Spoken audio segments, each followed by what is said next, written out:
Senior, ये बताया जाए कि एक वकील का क्या अधिकार है और उनका क्या कर्तव्य है। देखिए, एक वकील का जहाँ तक आप अधिकार की बात पूछते हैं तो एक वकील का अधिकार असीमित है, बहुत बड़ा अधिकार है। Advocate is a officer of the court. अधिवक्ता न्यायालय का पदाधिकारी होता है और पुलिस मैनुअल में स्पष्ट यह बात बताई गई है कि अगर किसी अधिवक्ता को अगर किसी पुलिस विभाग में काम करने का अगर अवसर दिया जाए तो किसी भी परिस्थिति में उसे इंस्पेक्टर रैंक से नीचे का काम नहीं दिया जा सकता है, इंस्पेक्टर रैंक से ऊपर का ही काम दिया जा सकता है। तो एक वकील जो होता है वो न्यायालय का पदाधिकारी होता है, लेकिन उस अधिकार यदि यह मिला है इतना ही नहीं, वह इंडिया के किसी भी कोर्ट में जाकर के बहस कर सकता है जो उसको बार की लाइसेंस मिलती है, except supreme court. Supreme court भी वह में भी जाकर बहस कर सकता है, लेकिन उसके लिए कुछ प्रावधान है, कुछ प्रक्रिया है, उस प्रक्रिया से गुजरना पड़ेगा। नहीं तो इंडिया के किसी भी सिविल कोर्ट में, किसी भी आपको हाई कोर्ट में वह जाकर के इसी लाइसेंस पर बहस कर सकता है, वो अपने वकील के पक्ष को रख सकता है। और इतना ही नहीं, और भी अधिकार बहुत सारे मिले हुए हैं वकील। लेकिन अब सवाल ये उठता है कि जहाँ पे अधिकार इतना मिला हुआ है वहीं पर एक अधिवक्ता का, एक वकील का बहुत बड़ा कर्तव्य भी हो जाता है।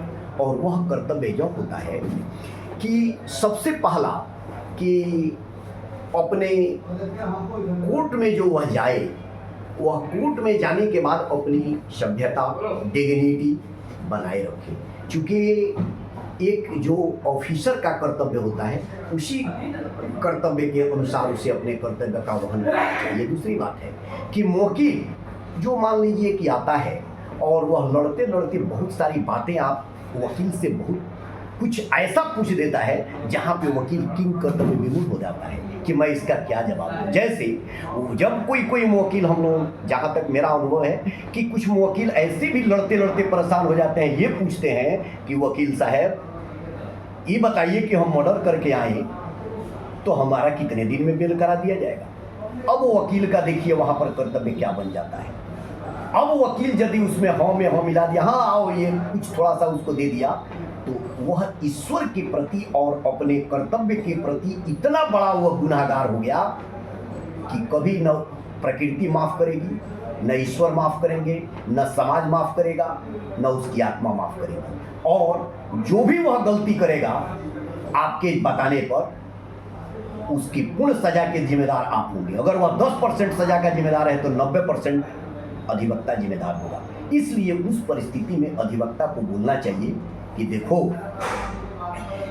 किसी भी व्यक्ति को, अगर मरे हुए व्यक्ति को तुम जिंदा नहीं कर सकते हो तो तुम्हें मारने का अधिकार नहीं। अगर तुम किसी को जिंदा वही काम तुम कर सकते हो या करना चाहिए जिसको तुम बना सकते हो। अगर कोई मरे हुए को तुम क्या, तुम्हारा साथ खानदान भी आ जाएगा तो उसको जिंदा नहीं कर सकते हो, तो जिंदा आदमी को मारने का अधिकार तुमको नहीं है।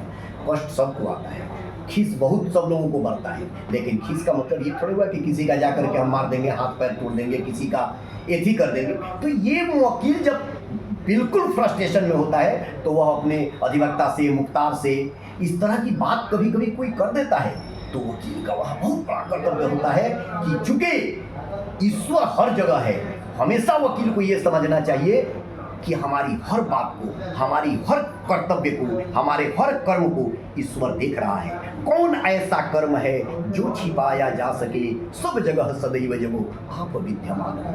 हे भगवान, जब आप सभी जगह विद्यमान हैं तो कौन ऐसा कर्म है जो आपसे छिपाया जा सके। जैसे सूर्य की रोशनी किसी के घर में चाहे कितना भी आप दरवाजा खिड़की बंद कर दें फिर भी रोशनी पहुंच ही जाती है, उसी तरह ईश्वर जो है वो हर जगह पहुंच जाता है, हर जगह है, चर आचार सब जगह है। तो आप जो सोच रहे हैं, जो कर रहे हैं, उसका टोटल ईश्वर हर चीज, और जो आप कर्म करेंगे उसी का फल आपको मिलेगा। इस जन्म में क्या, जन्म जन्मांतर तक आपको अपने जो आपने कर्म किया है ये आपका जन्म जन्मांतर तक आपको भोगना है इस कर्म को।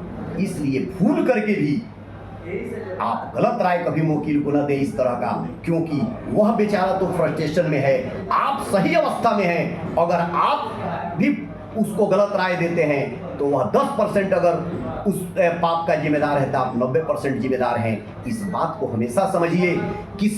नीयत जिसकी अच्छी है, किस्मत उसकी दासी है, घर में उसके मथुरा काशी है।